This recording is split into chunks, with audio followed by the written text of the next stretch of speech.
Oke, teman-teman, kita mulai lagi.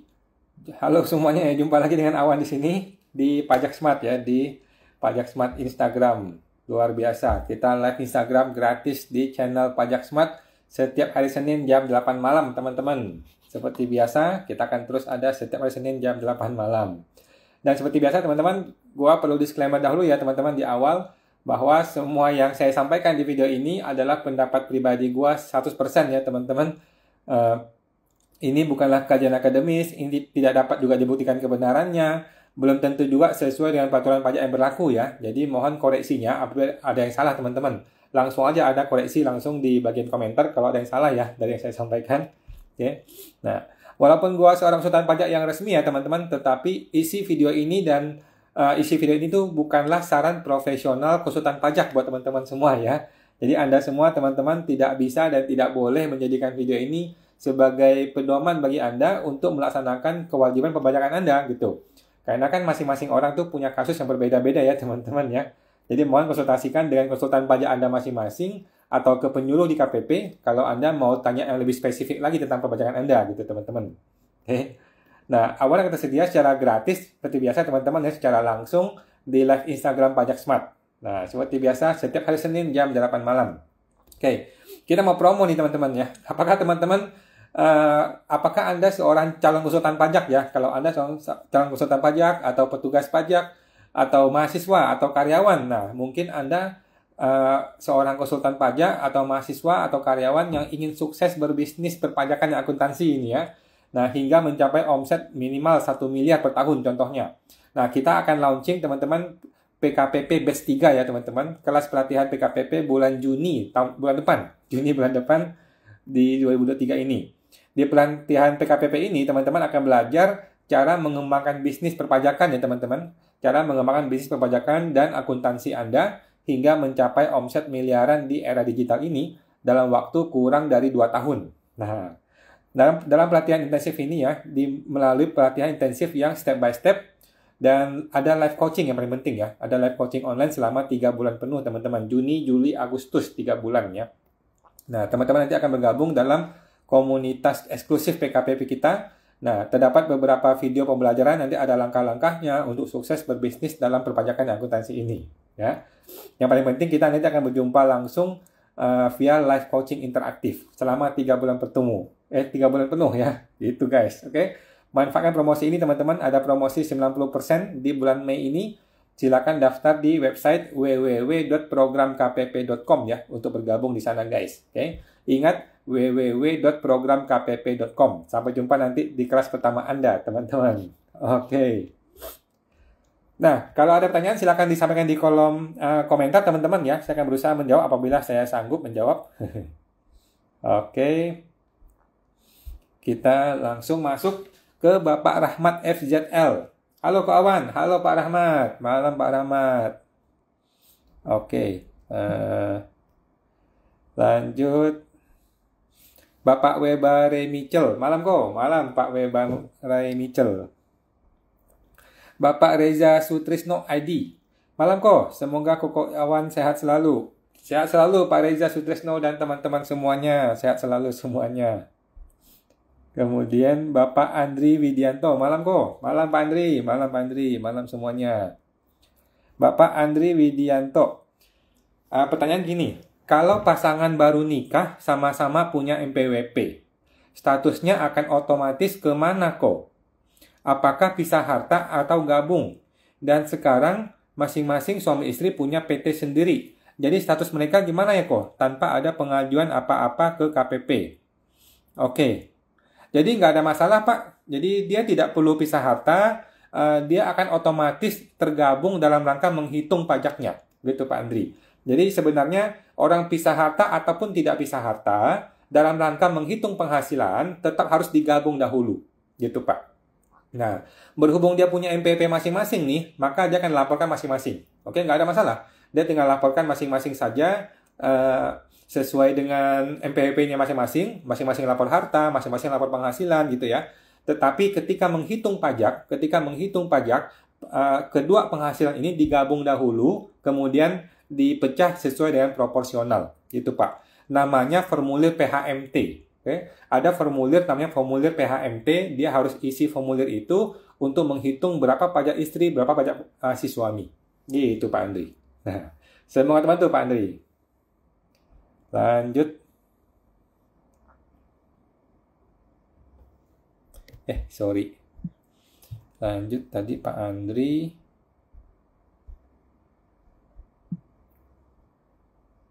Nah, Bapak Denny CHRSDC.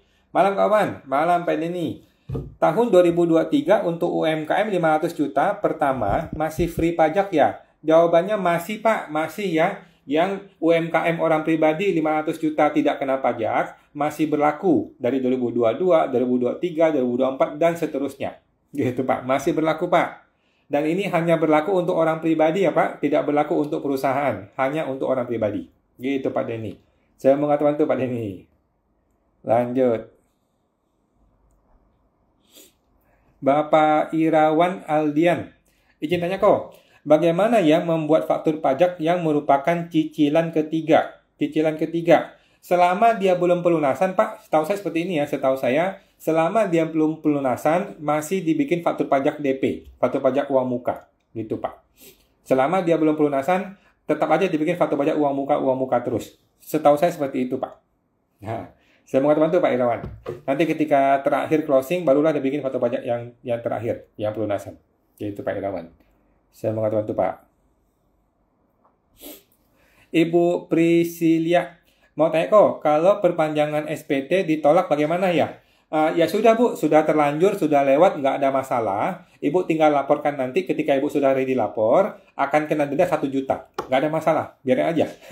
Gitu. Jadi sudah terlanjur ditolak, sudah terlanjur terlambat juga, ya udah nggak apa-apa. Nanti ketika Ibu mau lapor, laporkan saja seperti biasa, nanti akan kena denda 1 juta. Seperti biasa, denda terlambat lapor. Nggak apa-apa Bu, ya sudahlah, denda 1 juta nggak apa-apa lah. Gitu Bu. Semoga bantu Bu Priscilia. Bapak Rahmat.fzl mau tanya, apakah PPh 25 angsuran pajak wajib dibayar? Jawabannya iya Pak. Kalau WP Badan lapor SPT 31 April 2023, maka pembayaran PPh 25 dibayarkan mulai tanggal 15 bulan Mei, benar tidak kok? Jadi gini Pak, PPh 25 masa Januari, Februari, dan Maret tetap harus dibayarkan Pak. Oke? PPh 25 masa Januari, Februari, dan Maret tetap harus dibayarkan berdasarkan angka yang sama dengan Desember. Gitu. Oke? Jadi selama SPT tahunannya belum jadi, dia tetap harus bayar PPh 25 dengan angka yang sama dengan Desember, dengan tahun lalu punya. Oke? Ketika SPT tahunan dia sudah lapor, maka PPh 25 yang baru kan muncul nih. Nah, maka dia mulai membayar PPh 25 bulan berikutnya. Gitu. Pembayaran berikutnya menggunakan angka yang baru. Gitu, Pak. Jadi, tanggal 15 Mei, dia saatnya untuk lapor PPh 25 untuk masa April. Udah, gitu aja Pak. Nah, untuk yang Januari, Februari, Maret, tetap harus dibayar sesuai dengan angka yang sebelumnya, angka Desembernya. Gitu Pak. Saya mau bantu Pak Rahmat. Bapak Webare Mitchell. Kok, tolong tanya. Pajak nyewakan rumah itu 10%? Jawabannya iya Pak. Betul ya. PPh 4 ayat 2 final 10% atas sewa. Yang bayar pajak sewa apa yang terima uang sewa? Oh, yang bayar pajak itu yang sewa atau yang terima sewa? Dari terima uang sewa, paling lambat bayar pajaknya kapan kok? Tanggal 10 bulan depan ya. Tanggal 10 bulan berikutnya sudah harus dibayar pajaknya. Kalau ada DP, apa pajak sewanya boleh digabung?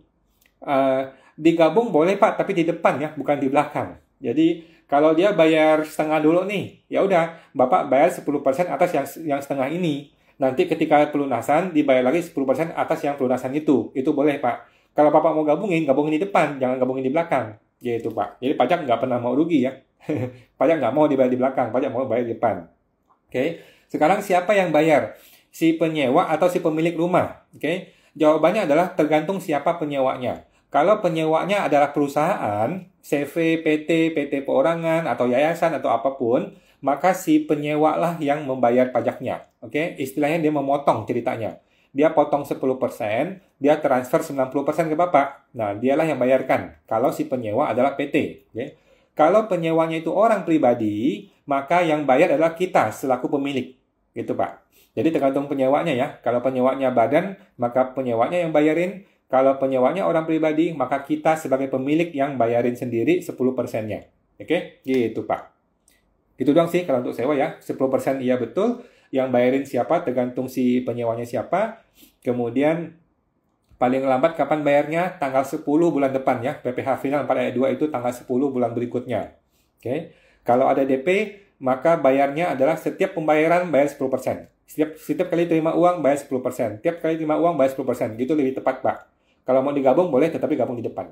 Gitu Pak Webari Mitchell. Saya mau katakan itu Pak Webari Mitchell. Bapak Webari Mitchell sudah lunas? Iya, ya. Bukan setelah lunas baru dibayar pajaknya Pak ya. Kalau mau digabung maka digabung di depan. Nah, yang paling tepat adalah setiap kali pembayaran saat itulah Bapak bayar. Itu yang paling betul Pak. Gitu. Oke, lanjut. Bapak Andri Widianto. Jika perusahaan sudah berakhir masa penggunaan PP23, setelah itu menggunakan tarif normal, apakah setelah itu wajib menerbitkan PPN dan untuk di awal angsuran PPh 25-nya gimana Apakah ada? Oke, mengenai PPh 25 dulu Pak ya. Mengenai PPh 25, itu untuk tahun pertama dia menggunakan tarif umum, itu tidak usah bayar. Gitu Pak. PPh 25 baru dibayar di tahun kedua setelah dia sudah menggunakan PPh tarif normal. Gitu Pak. Mudah-mudahan paham ya. PPh 25 tidak usah dibayar di tahun pertama dia menggunakan PPh yang umum. Nah, itu dia hanya perlu bayar di tahun kedua setelah SPP tahunannya sudah jadi nanti. Oke. Mengenai PPN, ini tidak ada hubungannya Pak. PPN itu hubungannya dengan status PKP-nya. Kalau dia PKP, maka berapapun omsetnya, dia harus terbit faktur pajak PPN. Kalau dia non-PKP, maka dia tidak usah terbitin faktur pajak PPN. Walaupun dia pakai tarif PP23 maupun bukan PP23. Itu nggak ada hubungan dengan PPN. PPN itu hubungannya dengan status PKP-nya dia. Gitu. Dengan berakhirnya status PP23 seseorang, tidak berarti dia lantas jadi PKP. Tidak. Gitu sih. PKP itu gara-gara omset. Gitu Pak. Saya mengatakan itu Pak Andri. Oke. Lanjut Ibu Eugenia Lee. Malam Malam Bu Eugenia. Tolong ulas singkat PMK yang terbaru 41 dan 45. 4145 ya. Yang saya tahu tuh PMK 45 deh kalau nggak salah yang mengenai emas ya. Yang mengenai emas kan PMK 48 ya. 4145 saya malah belum tahu detailnya Bu. Kalau 48 udah mulai baca-baca tuh kemarin yang emas ya. Kalau 4145 saya mohon maaf Bu, belum tahu detailnya mengenai apa tadi Bu. Itu. Itu Bu. Semoga teman tuh Bu Eugenia. Oke. Bapak Fafa Zohari. Malam kawan. Malam Pak atau Ibu Fafa. Dulu suami buat NPWP buat ambil rumah KPR. Oke, tapi tidak di ACC. Tetap wajib lapor ya Oh, tidak usah Bu. Kalau KPR-nya cancel ya nggak usah. Nggak usah Bu. Kalau KPR-nya tidak jadi ya nggak usah dilapor. Berarti kan nggak jadi, tidak ada KPR berarti kan, tidak ada pembelian, gitu Bu. Nah, gitu Bu. Semua teman itu Bu Fafa. Lanjut, Bapak Is Setiawan. Malam Pak Setiawan. Bagaimana dengan pajak pedagang e-commerce? Karena pedagang e-commerce harus dipotong komisi dan PPN. Bagaimana dengan komisi itu? Apakah final? Potong komisi dan PPN apakah final? Maksud Bapak itu pedagang e-commerce itu orang yang berdagang di dalam platform kan gitu Pak ya. Bukan si platformnya kan, bukan si Tokopedia-nya, tetapi kita sebagai pedagang Pak ya. Nah, kita sebagai pedagang, pokoknya omset kita kalikan 0,5% kalau kita UMKM. Oke. Mengenai komisi kita dipotong oleh si marketplace, itu udah nggak ada masalah, nggak masalah. Tinggal dipotong oleh si marketplace, kita tinggal terima bersih gitu kan. Kita terima bersih, dan kita cukup bayar PPh 0,5% kalikan omset kita saja. Kalau memang kita non-PKP ya. Kalau kita UMKM. Gitu Pak. Gitu sih. Saya mau katakan itu Pak Is Setiawan. Oke. Lanjut Ibu Marlina 168. Malam Malam Bu Marlina. Kalau UMKM sekarang pengusaha emas, apakah sekarang tetap lanjut UMKM perorangan dengan mengajukan jadi PKP atau lebih baik buat PT perorangan? Makasih Kalau menurut saya sih bikin PT perorangan Bu, karena kalau orang pribadi jadi UMKM agak ribet ya, ribet sekali. orang pribadi di UMKM itu nanti banyak masalahnya. Terus kalau mau dicabut susah sekali, gitu loh. Cabut PKP itu susah sekali, akan terjadi pemeriksaan. Jadi lebih baik bikinlah PT perorangan, PTP ini khusus jualan emas, udah beres, gitu Bu. Nanti laba ruginya dibikin semua di situ, di PT itu, gitu Bu. Lebih enak begitu ya. Kalau orang pribadi repot deh, mending ke PT perorangan jadiin PKP di situ, gitu Bu. Saya mengatakan itu Bu Marlina. Lanjut, Ibu Wita Cia. Malam kawan, malam Bu Wita. Mau tanya kalau usaha bidang rokok, PPN hanya dikenakan satu kali oleh produsen atau importir. Jika distributor atau agen omset di atas 4,8 M, tidak perlu PKP dan nggak kena PPN-nya. Oke, kalau tidak kena PPN itu iya Bu. Kalau tidak kena PPN itu jawabannya iya. Tetapi apakah dia perlu ke PKP atau tidak? Kemungkinan besar dia perlu PKP. Karena kan dia kemungkinan ada jualan barang lain kan? Dia ada jualan barang yang lain kan? Nah, maka dia akan potensial jadi PKP gitu. Tetapi kalau dia tidak ada jualan barang yang lain, dia hanya spesialis agen rokok, maka seharusnya nggak usah PKP sih. Kalau dia hanya spesialis produsen distributor rokok doang, maka harusnya nggak usah PKP. Tetapi kalau dia distributor banyak barang, maka ada potensial jadi PKP nih. Karena kan setelah diakumulasi lebih dari 4,8 gitu. Cuman atas bagian rokok itu tidak usah PPN. Bagian yang ngerokoknya itu nggak usah. Gitu, Bu. Saya mengatakan itu, Bu Vita. Oke. Bapak W. Bare Mitchell. Pajak sewa nomor berapa kok? Terima kasih. Maksud Bapak e-billingnya Pak ya? E-billingnya itu 411128 ya. 28 kan berarti PPh final. Nanti Bapak cari yang namanya pajak sewa. Pajak sewa itu kalau nggak salah 403 kalau nggak salah ya. Coba Bapak nanti cek aja di bagian e-billingnya yang namanya PPh final Pak ya. 411128 PPh final. Nanti di bagian bawahnya tinggal cari aja yang namanya pajak atas sewa. Gitu Pak. Kalau nggak salah 402 atau 403 gitu deh. Lupa saya. Gitu Pak. Gitu. Saya mau tahu itu Pak Bapak bicara. Bapak Ibu Fafa Zohari, kok mau tanya, kalau angkutan ada potongan 11%, yang wajib bayar siapa ya kok? Angkutan potongan 11%. Potongan atau tambahan ini Bu ya? Angkutan potongan 11%. Tambahan atau potongan? Kalau ini tambahan, berarti kan PPN nih. Kalau ini PPN, maka yang bayar adalah si customer. Gitu sih, Bu. Kalau PPN, yang bayar itu customer. Gitu. Karena PPN itu bersifat dibayar oleh end user. Jadi si pembeli yang bayar. Gitu, Bu. Nah, saya mau tahu tuh, Bu, Bapak. Bapak Aldi Ginting. Pak, apa kredit pajak wajib dikreditkan di akhir tahun? Menurut saya tidak wajib, Pak. Menurut saya tidak wajib. Kalau Bapak mau kreditkan boleh, kalau Bapak mau biayakan juga boleh, atau dibebankan, atau dibuang istilahnya. Gitu sih Pak. Jadi terutama untuk PT-PT yang kelebihan PPh 25, kelebihan PPh 23, 22, ya udah kita buang aja. Yang dimaksud dibuang bagaimana? Dibebankan maksudnya ya, di jurnal sebagai beban, bukan sebagai kredit pajak PPh ke PPh badan. Gitu. Langsung kita jurnal sebagai beban, sebagian saja, nggak semua gitu. Boleh sih Pak menurut saya ya, tidak wajib dikreditkan, tidak semua. Jadi kredit pajak itu sama seperti PPN masukan. Dia punya sifat untuk boleh dikreditkan dan boleh juga dibiayakan. Gitu Pak Aldi. Saya mau katakan itu Pak Aldi Ginting. Lanjut. Bapak Jori Jorix. Malam kawan, malam Pak Jori. Aplikasi e-reporting PPS belum ready ya di pajak.go.id. Setahu saya sudah ready Pak. Setahu saya sudah ready sih. Aplikasi e-reporting PPS ya. Coba saya lihat dari sini DJP online. Kok banyak orang masih merasa belum ada ya? Coba saya masuk dari tempat saya 4A6. Kalau saya masuk dari sini laporan e-reporting PPS itu di menu layanan. Ada kok Pak, ada Pak. E-reporting PPS ya, ada Pak. Kalau tidak ada, Bapak coba masuk ke menu profil, kemudian aktivasi fitur, Pak. Aktivasi fitur di situ, klik yang namanya e-reporting PPS, kemudian simpan, update profilnya, baru bisa. Kemungkinan belum terklik dia punya fitur, Pak. Gitu. Jadi saya sudah bisa sih, dan banyak orang sudah bisa juga sih. Gitu, Pak. Saya mau katakan itu, Pak Jori. Sudah bisa ya e-reporting PPS sebelum 31 Mei ya teman-teman. Maksimal 31 Mei harus sudah lapor ya teman-teman, e-reporting PPS yang pertama kali ya. E-reporting yang pertama. Gitu, Pak. Lanjut Bapak Ibu Ana. Ibu Ana 12/70/2022. Malam kok, malam Bu Ana. Kalau pajak kondotel termasuk pajak dividen atau pajak sewa. Setahu saya sewa Bu, sewa bukan dividen sih. Dividen. Tidak, pajak sewa Bu. Lebih aman Ibu lapor pajak sewa aja. Mungkin maksud Ibu pajak daerah kali ya, pajak PB1 ya.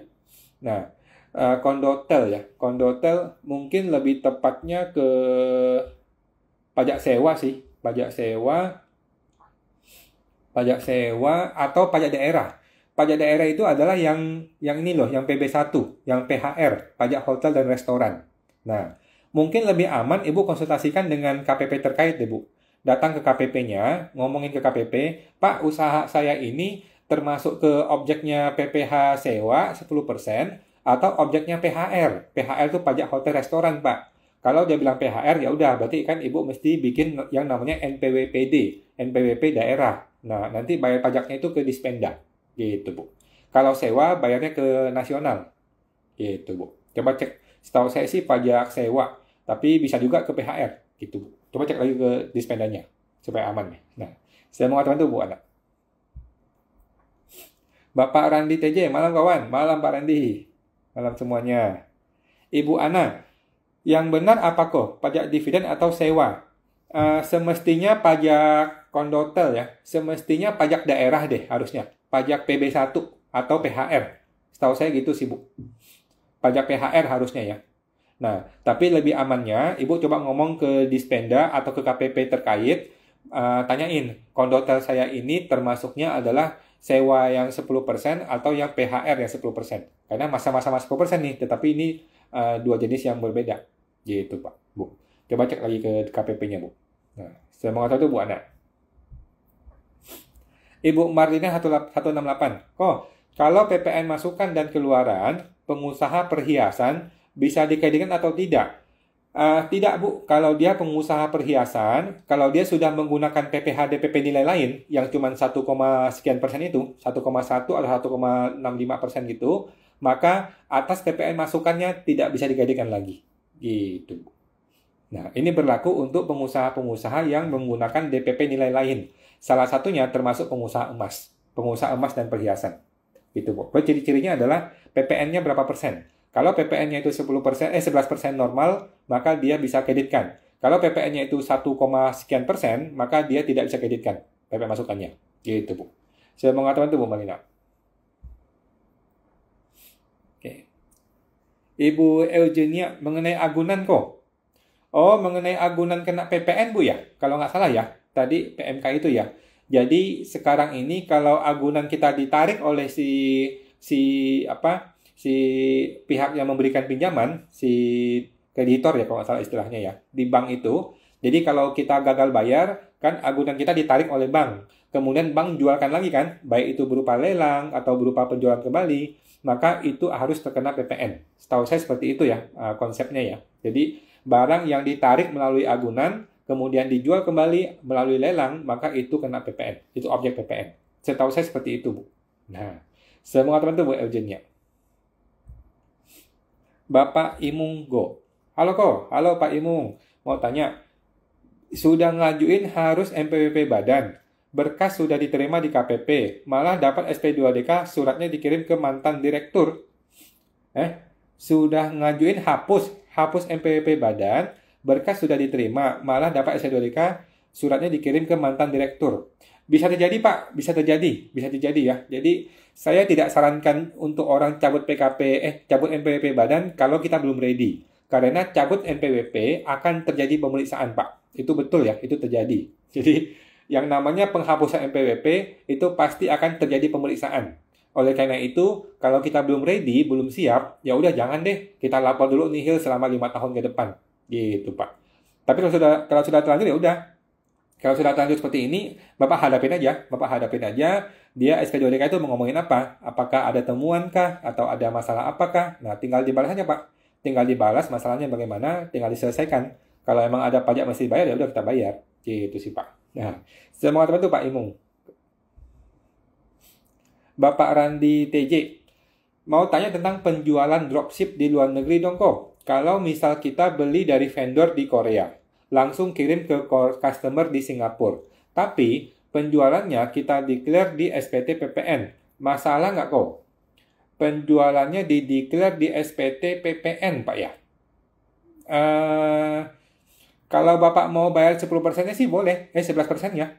Kalau Bapak bersedia bayar PPN 11%, ya oke Pak. Tapi kalau Bapak nggak mau bayar 11%-nya, mungkin mesti cek lagi Pak ya. Karena Bapak kan hanya ngambil marginnya aja kan. Hanya ngambil margin harusnya kan. Gitu sih. Tetapi kalau Bapak ini maunya mengakui PPN semua, maka ada kemungkinan Bapak akan bayar 11%-nya ya. Karena kan ini tidak ada impor. Tidak ada impor berarti tidak ada PPN masukan. Cuman Bapak nanti mau ngakuin ekspor lagi ya. Nah, kalau menurut saya sih mungkin lebih tepat kalau Bapak mengakui bagian profitnya saja ya mungkin. Mestinya sih hanya ngakuin profitnya saja Pak. Nah, mungkin atau lebih aman ngomong ke AR deh. Ngomong ke AR gimana cara ngitungnya ya. Karena ini resikonya nanti bisa resiko ke PPN, bisa resiko ke PPH 26. Ada kekhawatiran di situ ya. Gitu Pak. Nah, saya mengatakan itu Pak Randi. Bapak Randi, nah perlakuan pajak PPN atas penjualan dropship gimana ya kawan? Nah iya, itu yang saya khawatir Pak. Penjualan pajak PPN itu ada kekhawatiran bakal kena PPN di situ Pak. Ada kekhawatiran ya. Nah, supaya aman mungkin Bapak cukup perlu hitung nilai ininya aja. Nilai marginnya aja Bapak hitung sebagai penghasilan. Mungkin itu lebih tepat Pak. Menghitung marginnya aja yang dinilai sebagai penghasilan. Gitu sih Pak. Nah, semoga itu Pak Randi. Bapak Imung, tanggapin nggak ya kok? Kan sudah bubar PT-nya. Tanggapin Pak, tanggapin ya. Jadi Bapak tanggapin aja. Bapak jelaskan situasinya.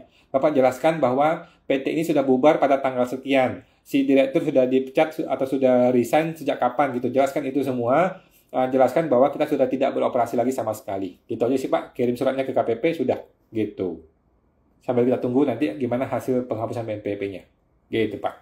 Saya mengatakan itu Pak Imung. Bapak Rahmat MZL, kau mau tanya, kalau tahun 2021 terakhir menggunakan tarif PP23, lalu 2022 menggunakan PPh badan. Berarti 2023 wajib bayar PPh pasal 25 ya kok? Betul Pak Rahmat. Jadi PPh 25 Bapak mulai bayar 2023, angkanya dari mana? Angkanya berdasarkan SPT tahunan 2022 yang Bapak laporkan. Gitu. Kalau SPT tahunan 2022 itu rugi atau dia nihil PPh 25-nya, ya udah nggak usah bayar gitu. Jadi PPh 25 hanya perlu dibayar kalau di SPT 2022 muncul angkanya di situ. Gitu, Pak. Nah, saya mengatakan itu Pak Rahmat. Bapak Is Setiawan, jadi kita sebagai pedagang UMKM di e-commerce, atas potongan oleh perusahaan e-commerce tidak perlu diperhitungkan. Kita cukup bayar 0,5% sesuai omset yang ada di e-commerce. Oke, menurut saya sih Pak ya, menurut saya omset totalnya Pak, yang kita mesti hitung 0,5%-nya gitu. Tetapi kan banyak orang bingung nih cara ngitungnya. Banyak orang tuh cuman taunya hasil bersihnya kan. Ya udah, kalau Bapak susah menghitung, ya udah hasil bersihnya aja Bapak ambil kalikan 0,5% gitu. Tetapi yang betul itu adalah yang omset yang betulnya, omset yang totalnya, itu yang betul. Yang mestinya kalikan 0,5%. Gitu, Pak. Nah, semoga itu Pak Is. Bapak Randi TJ, kau mau tanya, CV baru buka dan operasi di 2022. Pakai PP 55 tahun 2022 bayar pajaknya. PPh badan kan nihil. Ini pakai PP 55 tahun 2022-nya sampai tahun buku 2024 kan ya kok? Oke. Berarti kan dia CV 4 tahun kan? 2022, 23, 24, 25 berarti kan? 2022, 2023, 2024, 2025. Iya. Sampai 2025 Pak. Bisa 4 tahun kan CV? CV bisa 4 tahun kan? 2022, 23, 24, 25. Jadi sampai tahun pajak 2025 pun dia masih bisa menggunakan PP 55. Yaitu Pak Randi. Saya mengatakan itu Pak Randi.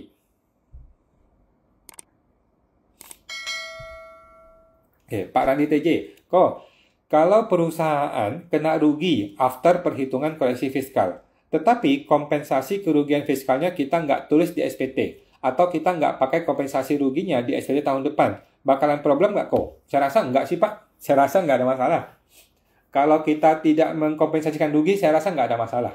Tuh, yang jadi masalah itu adalah kalau kita kompensasikan kemudian ketahuan itu tidak qualified, nah itu baru masalah gitu. Tetapi kalau rugi Bapak tidak mau kompensasi ya nggak masalah. Negara mah tidak rugi, negara untung gitu.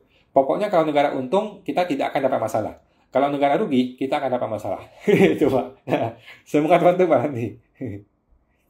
Oke. Bapak Randi, kok by the way spill kisi-kisi webinar PKPP tanggal 27 Mei nanti dong. Ya nanti Pak, tanggal 27 Mei Pak, masih 2 minggu lagi Pak. Nanti kita bareng-bareng Pak ketemu di sana Pak. Silakan teman-teman yang mau ikut juga boleh. Nah, semua teman-teman Pak nanti. Ibu Marlina 168, kok kalau sudah buat PT perorangan, yang pribadi kan lapor sebagai pengusaha perhiasan juga. Apakah boleh dirubah jadi bukan jual perhiasan? Boleh dong Bu, boleh. Harus ke AR atau boleh langsung lapor SPT biasa tapi anggap bukan perhiasan. Jadi yang mesti Ibu lakukan adalah ubah KLU di DJP online, Bu. Di DJP online Ibu mesti masuk ke menu profil, kemudian di bagian data KLU, Ibu ganti. Ibu ganti KLU Ibu yang tadinya itu pedagang perhiasan diganti menjadi yang lain. Ya mungkin dagang pakaian atau yang lainnya gitu, Bu. Nah, cukup itu dong, Bu. Cukup ganti di KLU saja. Oke. Sedangkan usaha emasnya sudah berpindah ke PT. Berpindah ke PT perorangan. Gitu, Bu. Jadi gampang kok Bu, tidak perlu ke AR, tidak perlu ngapa-ngapain, tinggal langsung ganti KLU saja di DJP online. Gitu Bu. Nah, semoga teman-teman Bu Marina. Ibu Fafa, PPN 11% kok. Tadi yang mana Bu ya? Saya lupa. Mengenai PKP ya. Kalau PPN 11%, maka pajak masukan dia boleh kreditkan. Gitu, biasanya gitu prinsipnya Bu. Kalau PPN-nya itu bukan 11%, itu PPN masukannya tidak bisa dikreditkan. Gitu, Bu. Nah, semoga teman-teman Bu, Bapak. Bapak Randi TJ, kok faktur pajak 050 atas jasa ekspedisi kayak DHL atau Tiki, gitu itu udah nggak bisa dikreditkan lagi ya bagi pembeli. Bisa, Pak, bisa. Jadi, kalau kita dapat faktur pajak masukan yang 050, kita tetap boleh kreditkan. Yang tidak boleh dikreditkan adalah kalau kita juga buka 050 gitu. Kalau kita juga buka 050, maka atas PPN masukan dari faktur 0,050 ini tidak bisa dikreditkan. Gitu, Pak. Nanti maksudnya ya. Jadi terutama si Tiki nih, kayak si DHL, si Tiki itu kan dia kan buka 050, maka atas PPN masukannya dia tidak bisa kreditkan gitu. Sedangkan kita sebagai pengguna jasa dia, kita bisa kreditkan. Nah, jadi bisa atau tidak bisa mengkreditkan tergantung dari pajak keluaran kita. Nah, kalau pajak keluaran kita itu pajak keluaran yang normal, maka kita boleh mengkreditkan semua pajak masukan. Kalau pajak keluaran kita yaitu yang tidak normal, yang 050, maka atas PPN masukannya juga tidak bisa kreditkan. Gitu, Pak. Jadi, pengkreditan PM itu berdasarkan dipengaruhi oleh faktur pajak keluaran kita. Gitu, Pak. Nah, semoga itu Pak nanti. Oke. Ibu Anyelir Bonita, kau mau tanya, jadi kalau PB1 tetap harus lapor pajak pusat nggak kok? Atau pajak daerah saja? Tetap harus Bu, yang pajak pusat ya. Jadi pajak daerah itu kan 10% nih atas omset. Kita tetap harus bayar PPH. PPH itu apa? Yang 0,5% Bu. Tetap masih dibayar ya. 0,5% dikalikan omset UMKM itu tetap harus dibayar. Gitu Bu ya. Gitu. Di luar dari PB1-nya. Gitu. Semoga tentu Bu Anyelir. Tetapi tidak ada PPN lagi ya. Bagi restoran sudah tidak ada PPN lagi karena sudah digantikan oleh PB1-nya. Gitu. Ibu Siska Sugi, Pak Awan, deklarasi PPS, lapor realisasi juga tidak. Deklarasi doang tidak, Pak. Deklarasi doang tidak. Yang perlu lapor PPS itu hanyalah yang investasi atau yang repatriasi. Yang dari luar negeri bawa pulang ke Indonesia itu mesti lapor. Oke? Karena di menu reporting PPS ada menu laporan realisasi investasi dan non-investasi. Menu repatriasi ada sendiri. Betul Pak, ini juga sempat membingungkan saya ya. Saya juga merasa agak bingung kemarin, tetapi sudah clear kok. Yang perlu lapor itu hanyalah yang repatriasi dan investasi. Gitu sih Pak. Yang non-investasi itu nggak ada peraturan untuk lapor gitu. Cuman mungkin di situ dilengkapi aja sih. Cuman di laporan PPS itu dibikin lengkap aja. Ada repatriasi, investasi, non-investasi. Tetapi di undang-undang memang ditulis hanya yang repatriasi dan investasi saja yang perlu lapor. Gitu. Yang non-investasi tidak usah lapor. Gitu Pak. Saya mau bantu Bu, Pak Siska, Ibu Siska. Oke. Ibu semua Zak. Kau mau tanya, kalau penjualan buah PPN-nya dibebaskan ya kok? Terima kasih sebelumnya. Setahu saya iya Pak, Ibu. Yang namanya buah-buah segar itu PPN dibebaskan. Oke. Tetapi kalau buah-buahan yang diolah, yang sudah dikalengin, itu ada PPN-nya. Itu jadi objek PPN gitu. Tapi kalau buah-buahan yang masih segar itu bukan objek PPN. Yang namanya sembako bukan objek PPN. Nah, yang jadi objek PPN adalah yang sudah diolah dan sudah menjadi kalengan. Gitu Pak, Ibu. Saya mengatakan itu Bu semua Zak. Bapak Robi Faidi Tia. Kawan, kalau dapat hibah dari orang tua, sekarang orang tua sudah meninggal. Warisan tersebut dijadikan agunan bank. Dulu orang tua beli, itu kalau pembuktian ke AR gimana ya? Bahwa itu kita diberi sama orang tua. Oke, pembuktian pertama adalah ada nggak fotokopi sertifikat dulu yang masih atas nama orang tua? Itu Pak, itu paling gampang. Fotokopi sertifikat yang masih atas nama orang tua kita. Itulah bukti bahwa itu adalah warisan dari orang tua kita dong. Nah, yang kedua adalah Bapak perlu datang ke notaris. Bapak datang ke notaris, bikin sebuah surat yang namanya surat warisan atau surat keputusan bersama untuk warisan gitu. Jadi para ahli waris silakan berkumpul ke kantor notaris, bilang bahwa orang tua kami meninggal nih, ada barang A, B, C, D yang milik orang tua kami nanti diwariskan, kami bersepakat bagaimana pembagian warisnya, gitu Pak. Nah, surat notaris inilah yang menjadi surat untuk mendukung warisan ini, gitu Pak. Oke, yang pertama adalah surat sertifikat kepemilikan dari orang tua, yang kedua adalah surat warisan atau surat wasiat atau surat kesepakatan waris para ahli waris, gitu Pak.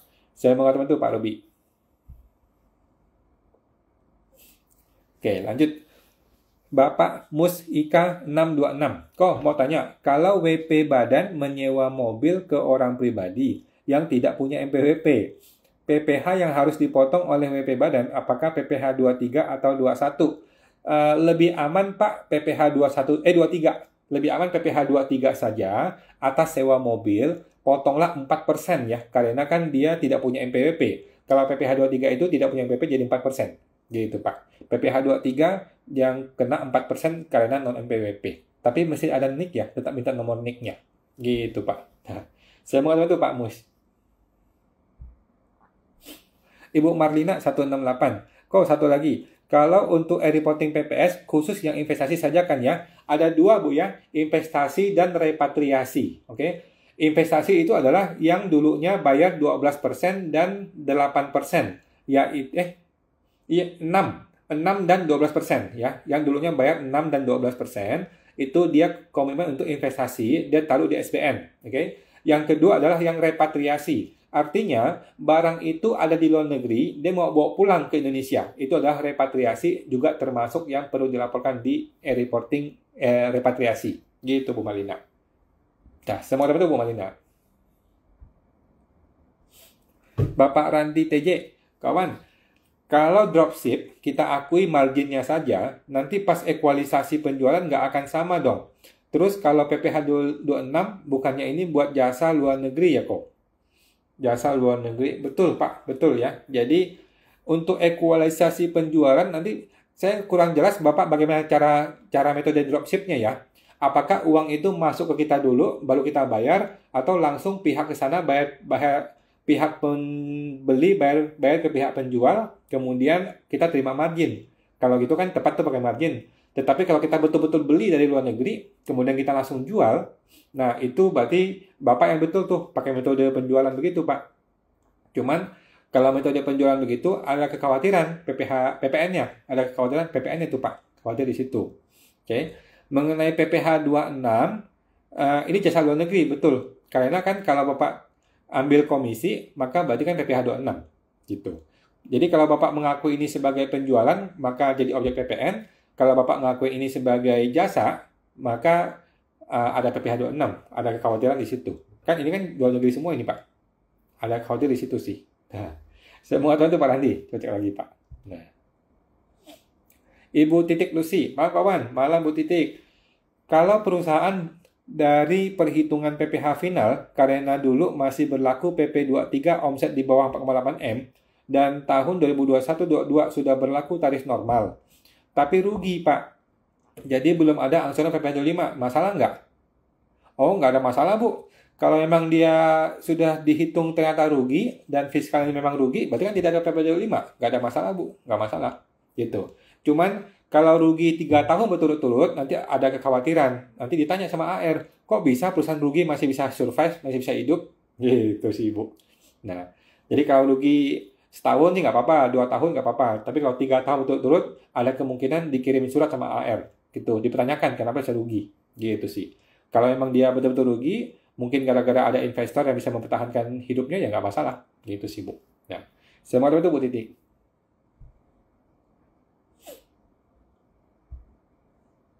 Oke.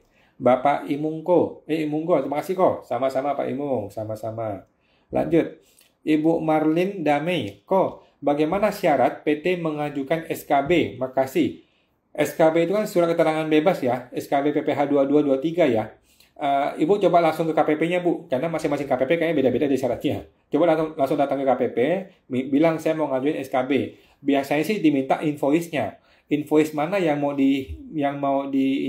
dimintain SKB gitu. Jadi kasih dia invoice-nya, kemudian Ibu kemungkinan sudah punya suket ya. Kalau sudah punya suket PP23, maka itu juga mesti dilampirkan.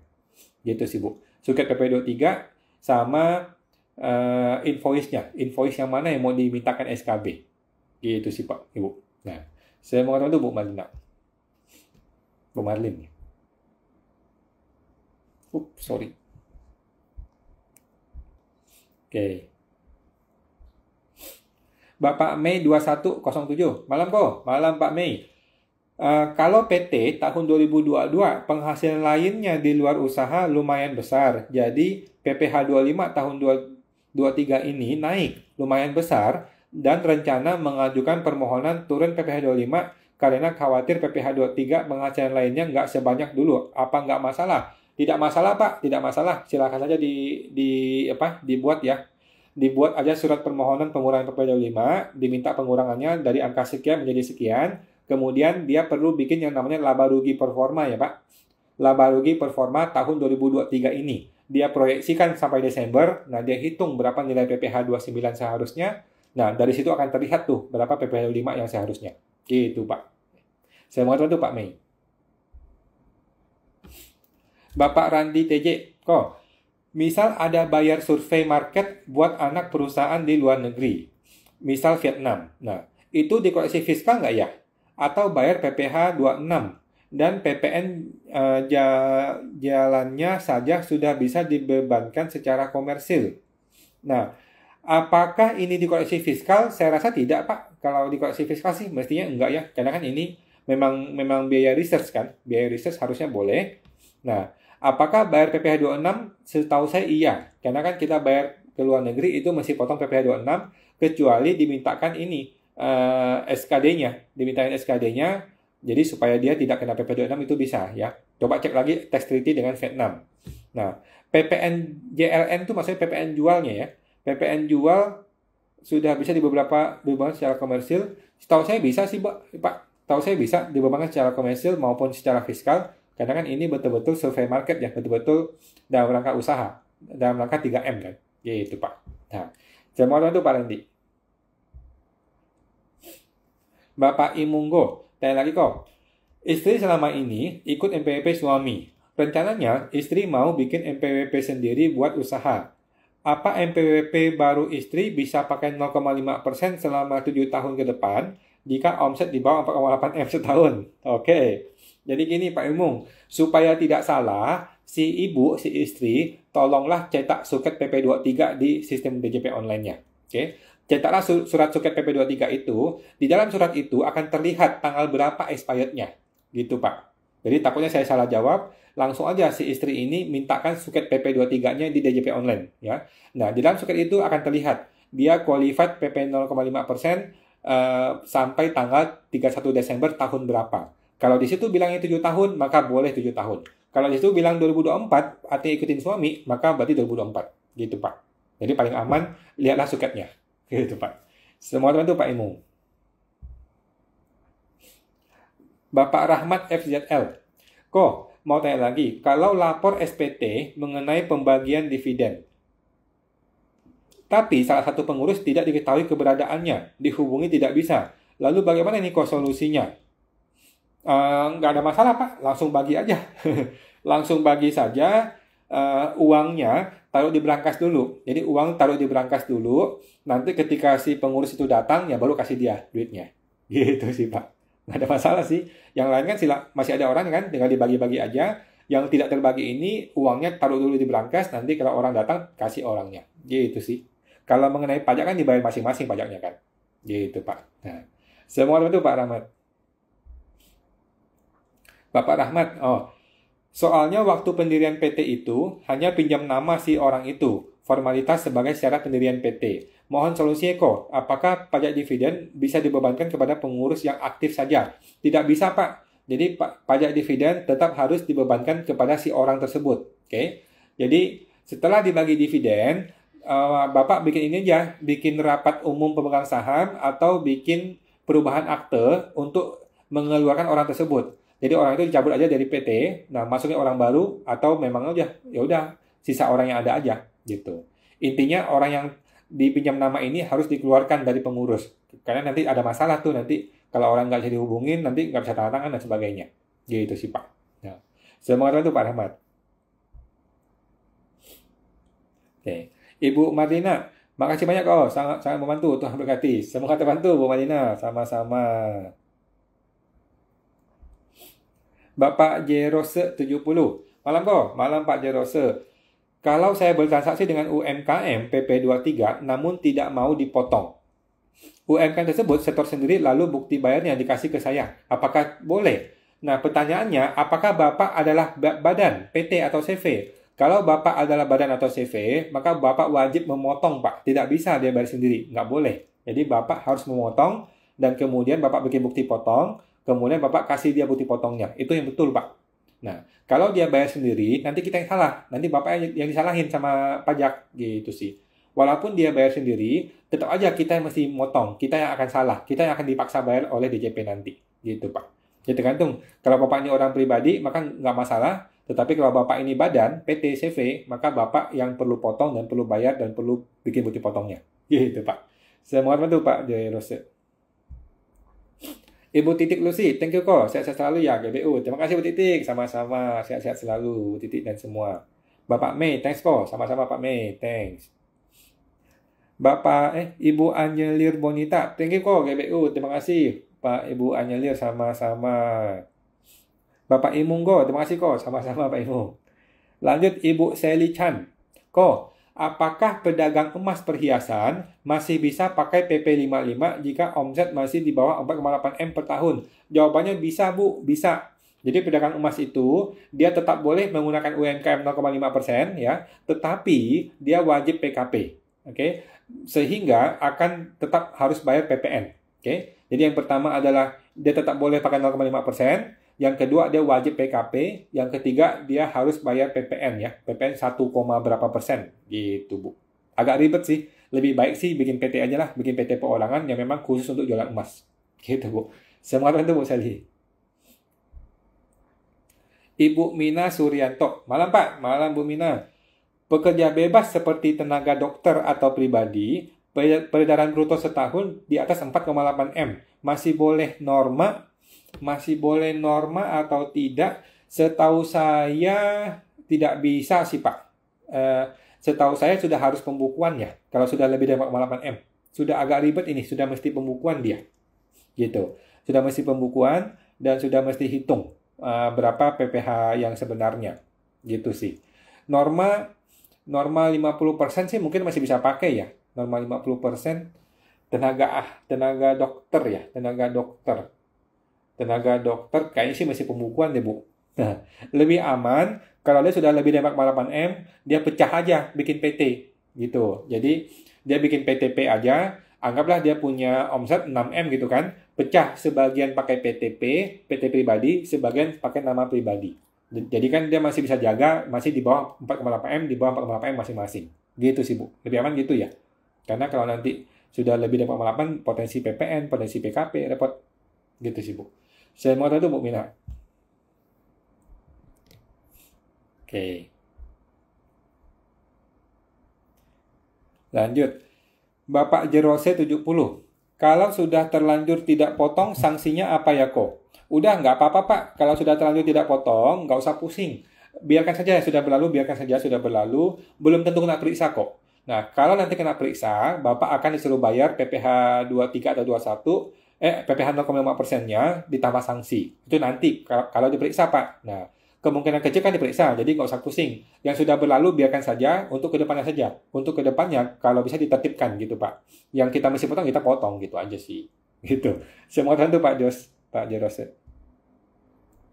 Bapak Randi TJ, kok kalau misal nih PT sewa gudang ke orang pribadi, si PT tidak memotong, tetapi orang pribadi setor sendiri PPh finalnya.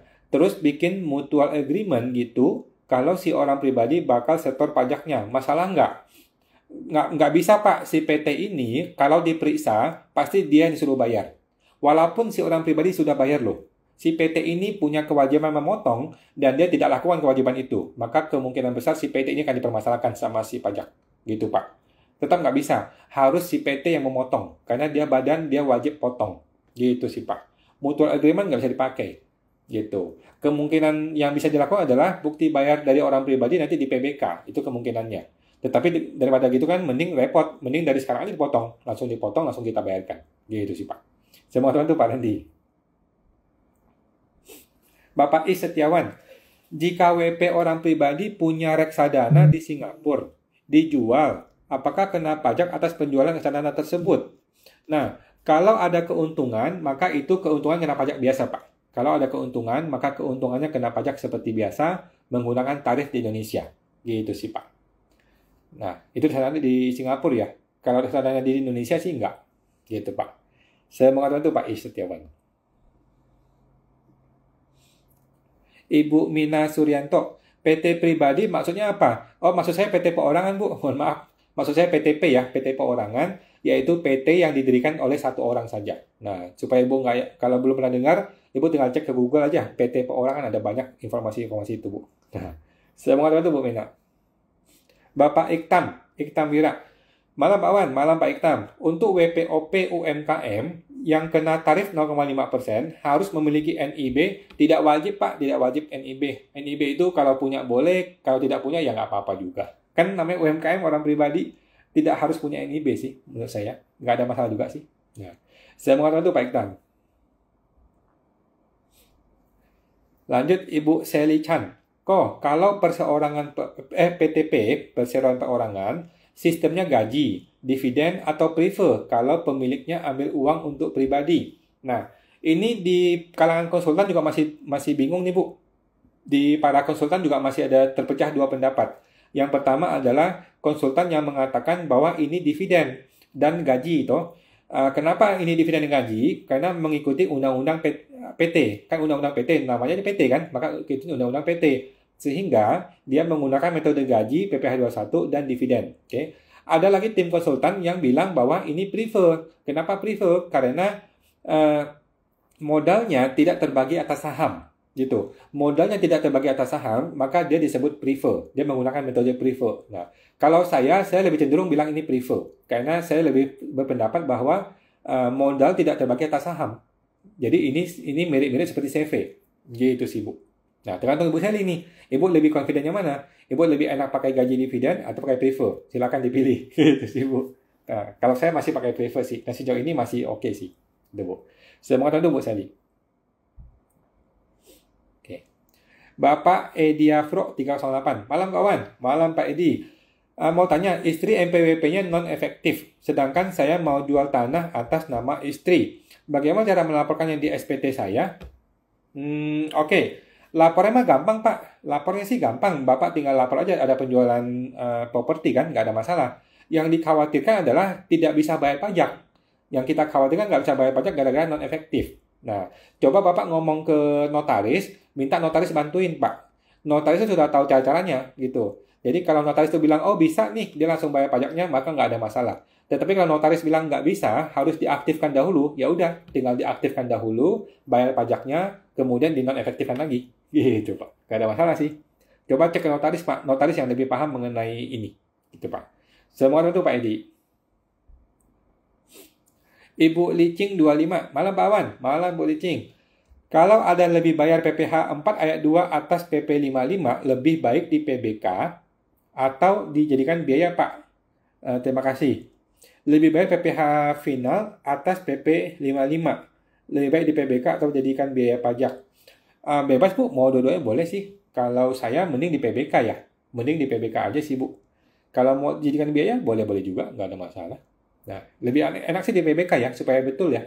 Jadi angkanya dibikin benar, gitu Bu. Nah, semoga itu Bu Licing. Ibu Mina Suryanto, thank you Pak Wan. Sama-sama Bu Mina, semoga dibantu.